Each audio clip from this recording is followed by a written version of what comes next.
Hi YouTube, and this is JTrain997, and I'm back this time with a new camera and my review of the Marvel Avengers series, Quinjet. Now, this is of course one of the bigger vehicles the movie line is offering. I can't quite recall if they said this was going to be screen accurate or not. Either way, very interesting design. You can see here some very nice box art. It comes with Iron Man as a pilot, although we'll actually talk a little bit more about Hasbro's decisions with vehicle drivers, both for this line and the upcoming G.I. Joe Retaliation line when he's out. But over here, very nice little group shot with everybody except Black Widow and Hawkeye. On the back here, it says it can go from supersonic to stealth mode, has hidden missiles, cargo bay opens, and there's a flight clip so that Iron Man, or I guess Thor, can fly along beside the Quinjet. We'll say, disappointed, it looks like there's not enough storage for the entire team to fit in there. But even with that being said, let's open them up. And here we have Iron Man, who comes with the Quinjet. Now, he's a very basic figure, and I mean that in the most literal way. As far as his articulation, he has a point at the head, which turns left and right. Both arms do a full 360, nothing else. Legs go forward and back. And that is it. Now, if that wasn't enough, every driver in this line is pretty much going to have the same amount, as well as Hasbro's upcoming line, G.I. Joe Retaliation. Now, they went on this whole big spiel about Toy Fair about how, you know, it's all to keep costs down, and they assume that mainly kids are going to buy the vehicle, so... And because kids are probably just going to slap them in there, well, let's just not give them that much. He's also probably lacking a lot in paint detail, very base paint scheme, it would seem. But that's really just kind of crappy. I mean, with G.I. Joe, they say they're going to give him, the vehicle drivers, really cool head sculpts to appeal to collectors, but at the end of the day, that don't mean much. And with the Avengers line, where there's already, you know, figures these guys done, you don't, you know, I really don't see how it would cost that much more to take an already done figure and, you know, repackage him. Definitely a little bit more, but this guy, not that fantastic. That being said, let's move on to the Quinjet itself. And here we have the Quinjet out of packaging. There were a few stickers that had to be applied, but surprisingly little, and a few of them don't even have a place. You get a couple of extra A stickers, and you get a console little heads-up display, but it won't really fit. Now, it's a very nicely sculpted vehicle, or plane. You can see Iron Man's in the cockpit there.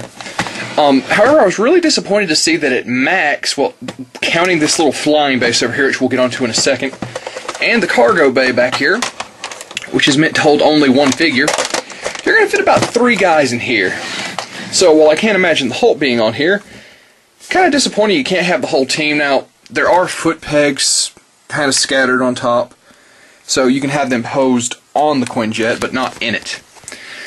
So a little disappointing. Cockpit opens just fine. Some minor detail in there. Now this is actually supposed to fit on the SHIELD helicarrier when it comes out, so that'll be really cool. Now the actual flying clip, it is permanently attached over here. I don't think there's any action feature to get it out, you just gotta pull it out. Permanently attached, although it does have minute articulation, it kind of spins.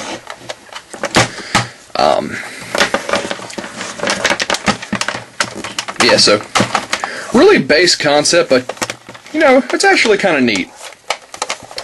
Little extra display piece there if you want it flying. Thor or Iron Man obviously made the most sense. But you know, I'm not amazed by it. It's pretty cool.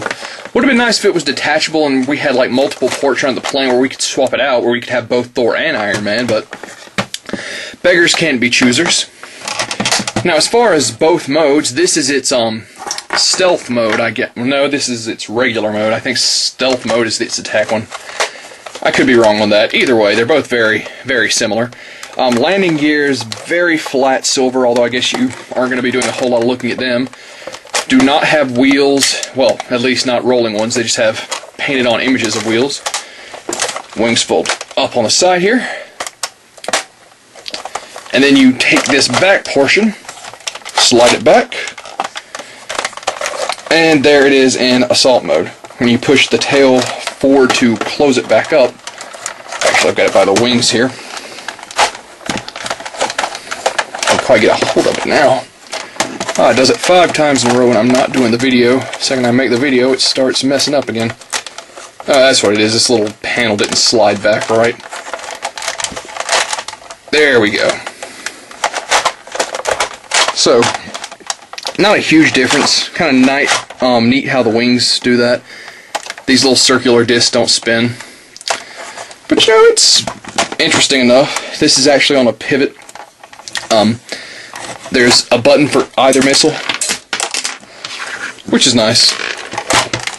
Then we want it to go back to stealth mode, or whatever this one is. Simply close it back up.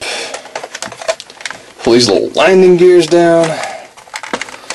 And there you go. So, the Quinjet's definitely a really solid looking plane. I'm really digging the paint apps throughout. A lot of really nice gold and silver. Really makes this thing pop. And it's going to look great on the helicarrier when it finally hits store shelves. Now, this thing cost me $30 at Target. That means it's going to that's obviously store price, well, average price, excuse me. I went to Toys R Us and checked, and they didn't have theirs out, but they did have the place set for it.